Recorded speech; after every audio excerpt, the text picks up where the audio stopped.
Se 2020 trouxe mudanças inesperadas para a educação, é de se imaginar que 2021 já comece trazendo muitos desafios. Para falar sobre isso, conversamos com Nalu Farenzena, presidente da Associação Nacional de Financiamento da Educação e membro do Comitê Diretivo da Campanha Nacional pelo Direito à Educação. Olá, Nalu, tudo bem?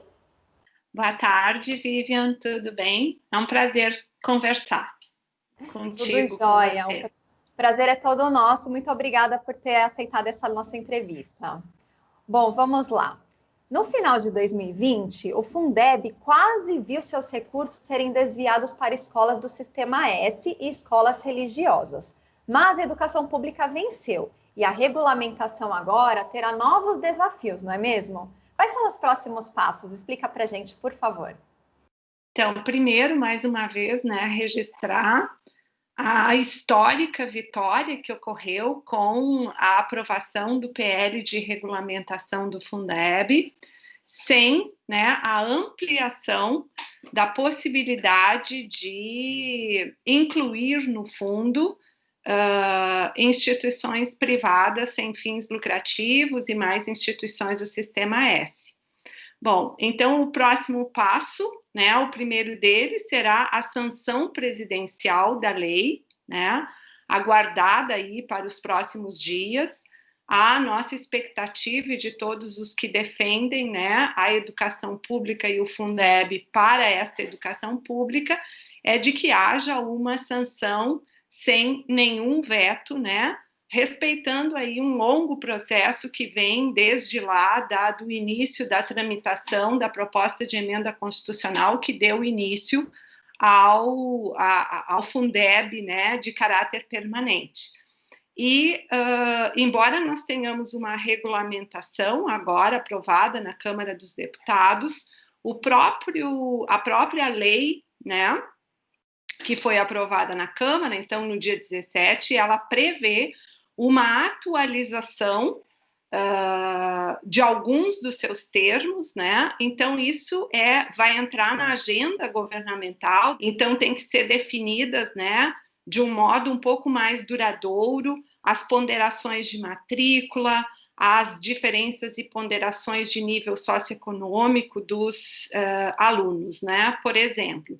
E, de um modo também mais imediato, está previsto na lei que seja implantado, em 90 dias, implantados os conselhos de acompanhamento e controle social do Fundeb, que hoje existem nos estados e municípios e que provavelmente continuam funcionando nos mesmos moldes, Então, são alguns passos, na sequência da aprovação da lei de regulamentação. Perfeito. E eu gostaria que você falasse um pouquinho também que uma luta importante da campanha nacional pelo direito à educação é o CAC. Você pode explicar para a gente o que é isso, de que forma que está sendo debatido nas esferas públicas? Sim. Então, o CAC, que agora está, custo aluno qualidade, que agora está consagrado, no parágrafo 7º do artigo 211 da Constituição Federal, com a emenda 108, ele é um parâmetro, uma referência, para o financiamento da educação básica, porque se baseia, tem como pressuposto o estabelecimento de padrões de qualidade na educação, atendendo, a um princípio que nós temos inscrito na nossa Constituição Federal de igualdade de condições para o acesso e permanência na escola. Então, o CAC contempla, a definição de insumos materiais e humanos, necessários para o processo de ensino-aprendizagem e, havendo um padrão de qualidade, se garante essa igualdade de condições para o acesso e permanência na escola.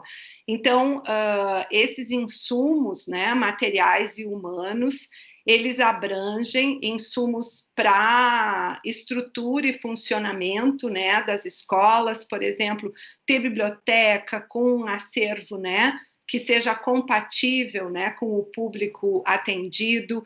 Envolve, eu só dei um exemplo, né, tem muito mais itens.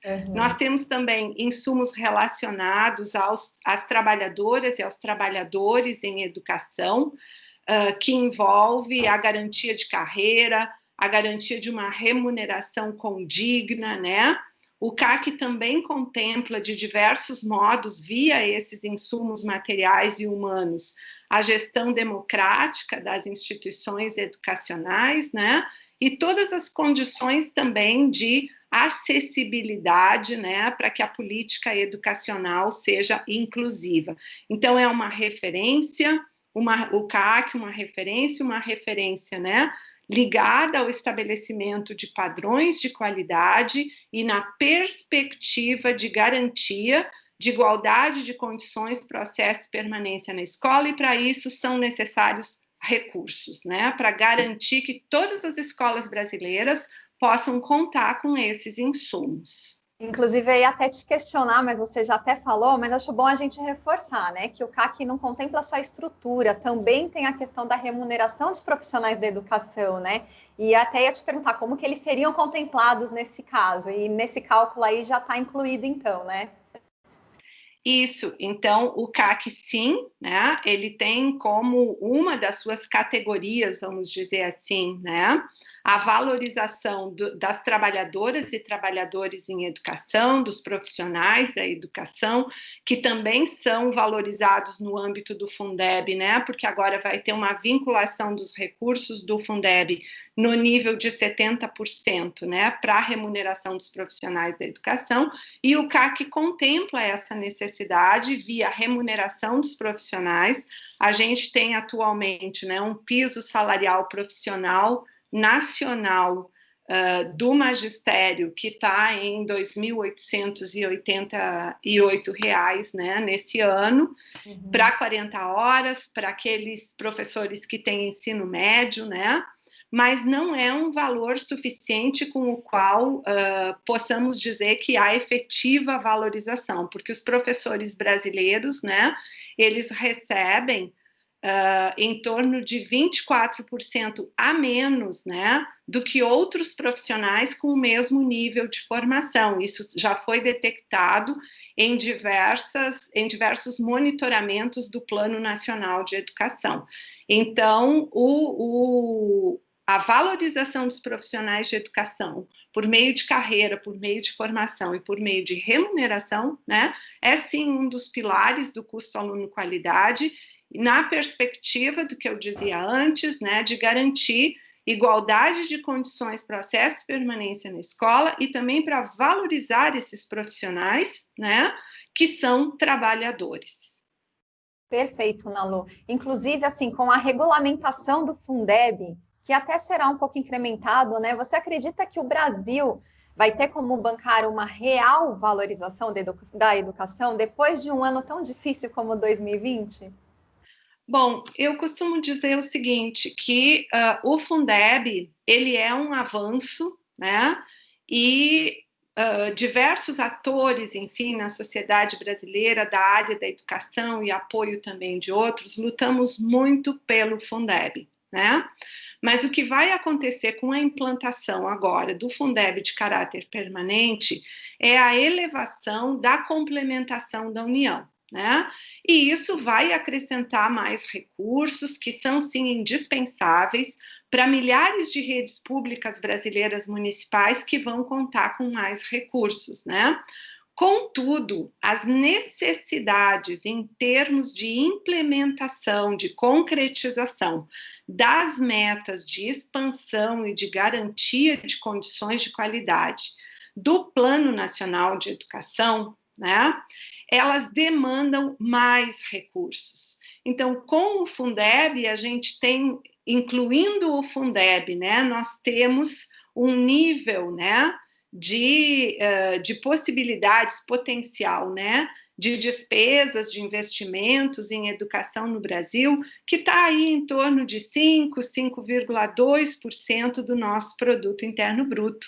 E o próprio Plano Nacional de Educação, né, prevê que se chegue a 10%. né, do Produto Interno Bruto como uma referência para o financiamento da educação. E por que isso foi estabelecido?